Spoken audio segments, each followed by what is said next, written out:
যাত্রীরা আসবে, বাস এখানে থামবে, এইখান থেকে যাত্রীরা উঠে তাদের যাত্রাপথে যেটা সিলেট যেতে চায়, যেটা চিটাগাং যেতে চায়, যেটা দক্ষিণবঙ্গে যেতে চায় তারা সেদিকে যাবে।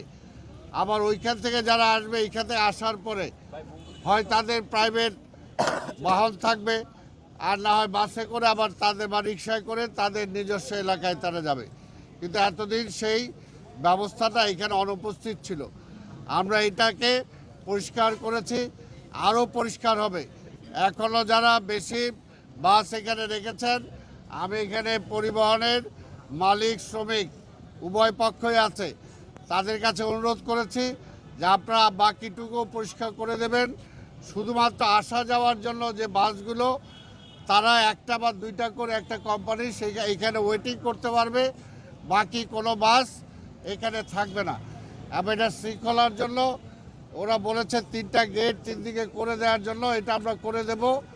এবং এইখান থেকে এই সিস্টেমের মধ্যে আমরা আনতে চাই। আজকে আপনাদের মাধ্যমে আমরা অনুরোধ করতে চাই পরিবহন মালিক শ্রমিকদেরকে, যে ওনারা এই মাসের 15 তারিখ পর্যন্ত ওনারা সময় চেয়েছিলেন। আমরা 15 তারিখ পর্যন্ত সময় দিয়েছি। আমরা আশা করি এই 15 তারিখের মধ্যে ওনারা একটা সিস্টেমের মধ্যে ওনারা নিয়ে আসবেন। যেখানে সেখানে বাস থামানো যাবে না, যেখানে সেখান থেকে যাত্রী উঠানামা করা যাবে না। যাত্রী উঠানামা করার জন্য যাত্রীদের আজকে যে টার্মিনাল আছে, যারা ঢাকার বাইরে যাবেন তারা টার্মিনাল থেকেই তাদেরকে উঠতে হবে। তো সেই কারণে আমরা আশা করব মালিকরা শ্রমিকরা সেইভাবে সেই ব্যবস্থাপনায় ফিরে আসবেন, কারণ শৃঙ্খলা ছাড়া কোনোভাবেই ভালো কিছু করা সম্ভব না। কাজে পরিবহনেও আমরা একটা শৃঙ্খলা ফিরে আনতে চাই। মালিক শ্রমিক উভয় পক্ষই আমাদের সাথে কথা বলেছেন, কথা বলে ওনারা রাজি হয়েছেন যে একটা শৃঙ্খলার মধ্যে নিয়ে আসবে।